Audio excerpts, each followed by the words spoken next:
The studio was buzzing with anticipation long before the red light on the live camera lit up. This wasn't just another routine political panel, it was a clash of titans. On one side, former President Donald Trump, joining via live video feed from his Mar-a-Lago estate. On the other, Representative Jasmine Crockett, a rising Democratic firebrand known for her sharp tongue and ironclad composure. What began as a scheduled debate on campaign finance reform would soon spiral into one of the most unforgettable moments in live TV history. From the beginning, the air was thick with tension. Trump came out swinging, interrupting fellow panelists, mocking his critics, and brushing off any mention of impropriety during his administration. Crockett, poised and focused, let him talk. She'd been biding her time, waiting for the perfect moment. She wasn't here to play defense. She had come with ammunition. As the discussion drifted into federal spending, Trump launched into a familiar rant about how no one had done more for the American economy than he had. He scoffed at baseless investigations, and called ethics watchdogs deep state actors. The host tried to shift topics, but Crockett raised a hand slightly, signaling she had something to say. The moderator, sensing the weight behind her composed demeanor, nodded. Before we move on, Jasmine began, her voice calm but unmistakably cutting through the noise, I'd like to address the issue of corruption, not theoretically, but specifically. Trump chuckled. Here we go again. Another fake scandal. Another witch hunt, he sneered. But Crockett was unfazed. Actually, no, this time, it's not conjecture. It's documentation. It's proof. She reached beneath her desk and pulled out a large, clearly organized binder, each tab color-coded and labeled. This contains over 100 pages of internal documents, financial records, email chains, and transaction logs, she said. All of it directly ties Donald Trump and the Trump Organization to shell companies that received millions in federal contracts during his presidency, contracts that were supposed to be awarded to independent vendors. The entire studio fell silent. Even Trump blinked in surprise, sitting up straighter on his end of the feed. Jasmine continued, her tone unwavering. These companies were fronts. Most were registered just weeks before being granted government work. All had obscure ownership, but the money always funneled to the same source, entities managed by or affiliated with Trump businesses. Some were even overseas. Trump's face flushed on-screen. You're lying. You're reading Democrat propaganda. That's what you people do, he snapped, his voice rising. I'd be happy to walk you through the documents one by one, Jasmine replied. She flipped open the binder and held up a highlighted page toward the camera. Here's a wire transfer dated June 17, 2019, $3.5 million to a company called Atlas Consolidated Holdings LLC, supposedly based out of Colorado. Registered 2 weeks earlier. But the money ended up in a Dubai bank account linked to Trump International. Trump leaned toward the camera, visibly rattled. This is an ambush. This is defamation. That binder is full of garbage. You're going to pay for this. Crockett didn't even blink. Then sue me. But first, let the American people see what I have. She turned to the host. Can we pull up slide 5?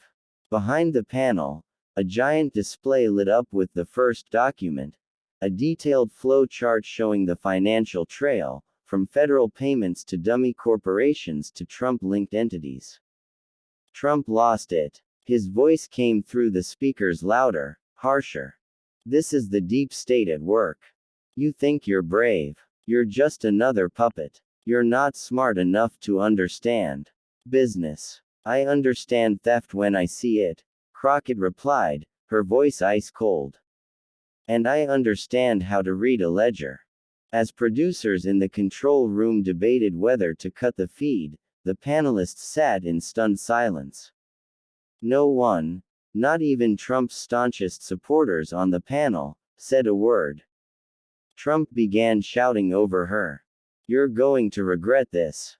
You're finished. You're going to be sued for every cent you've got." But Crockett turned back to the camera. "This is just the beginning. America deserves the truth. I'm not afraid of bluster. I'm not afraid of lawsuits. And I'm certainly not afraid of you."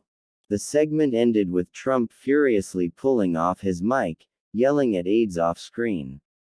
The image cut to black just as he shouted, "Shut it down." But the truth was already out. And Jasmine Crockett had just shaken the political world to its core. The aftermath of the broadcast sent shockwaves through Washington, New York, and beyond. Within minutes of the segment airing, Jasmine Crockett's calm takedown of Trump had gone viral. Every major news network replayed the moment where she flipped open the binder and exposed the former president with the precision of a trial lawyer and the confidence of someone who knew exactly what they were doing. By sunrise the next morning, hashtags like #CrockettFiles, #TrumpExposed, and #BananaMeltdown were trending across all major platforms. Millions watched the clip again and again, not just for the scandalous documents, but for Trump's spectacular unraveling on live television. His red-faced fury, his screaming into the mic, and his desperate attempt to deflect and deny, every second was pure political theater, except this time, he wasn't the one writing the script. The headlines were brutal. Trump implodes on live TV as Crockett drops bombshell, CNN. Receipts and rage. Jasmine Crockett sets fire to Trump's legacy, The Washington Post. Trump unhinged. A new low in primetime politics, The Guardian. But it wasn't just the media. Political operatives, watchdogs, and even former Trump allies were rattled. Within hours, independent journalists and researchers began dissecting the documents Crockett had revealed. What they found matched her claims: bank records, shell corporations, overseas transfers, and a suspicious web of business dealings that pointed unmistakably to self-enrichment during Trump's time in office. Federal watchdog groups jumped into action. The Office of Government Ethics issued a rare midnight press release confirming they were reviewing the documents presented by Representative Crockett for potential violations of federal conflict of interest laws. Several senators, both Democrat and moderate Republicans, publicly called for congressional hearings. Behind the scenes, the Trump camp scrambled to contain the fire. A statement from Trump's legal team called Crockett's allegations baseless and malicious, while hinting at imminent lawsuits. But sources inside Trump's inner circle painted a darker picture. According to a senior aide who spoke anonymously to reporters, Trump was in a rage spiral for hours after the broadcast. He was throwing things. "I haven't seen him that furious since the election loss," the aide said. He kept yelling, "She made me look weak," and blamed his team for not warning him she had documents. But it wasn't just the exposure that had Trump rattled, it was the precision with which Crockett delivered it. She hadn't relied on vague innuendo or partisan jabs. She'd shown paperwork. She'd laid out timelines. She'd named specific firms and accounts. She didn't flinch, didn't raise her voice, and didn't let him derail her. Crockett, for her part, didn't retreat. She doubled down. In an interview with MSNBC the next day, she said, "I've dealt with bullies before. I don't scare easy. What happened last night was the beginning. There's more. I just wanted the American people to see the tip of the iceberg." True to her word, she released the full 88-page dossier she referenced during the broadcast on her congressional website. The site crashed within minutes due to overwhelming traffic. When it came back online, journalists and legal analysts began poring over the documents. Some files linked to contracts worth tens of millions of taxpayer dollars awarded to companies with zero public track records, many of which were traced back to Trump insiders or real estate fronts. Legal experts warned that while the information was damning, criminal charges would require more investigation. Still, the tide had clearly shifted. Crockett's bold move had pierced Trump's armor in a way no impeachment trial or protest rally ever had. Meanwhile, Trump retreated from the public eye.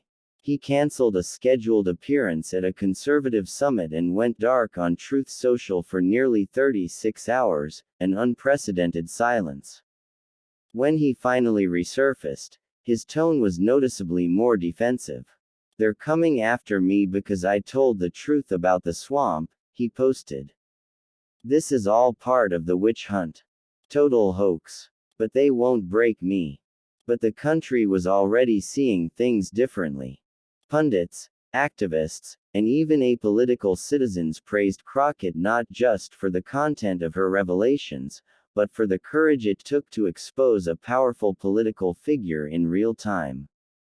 Late-night hosts turned the moment into viral satire, but many commentators made a more serious observation. Crockett had managed to do something no one else had been able to do in years. She'd made Trump look rattled, cornered, and completely out of control. On her terms. As calls for further investigation grew, Jasmine Crockett became not just a political rising star but a symbol of unflinching accountability. Her name was floated in major political circles as a future Senate contender, or even a future national leader.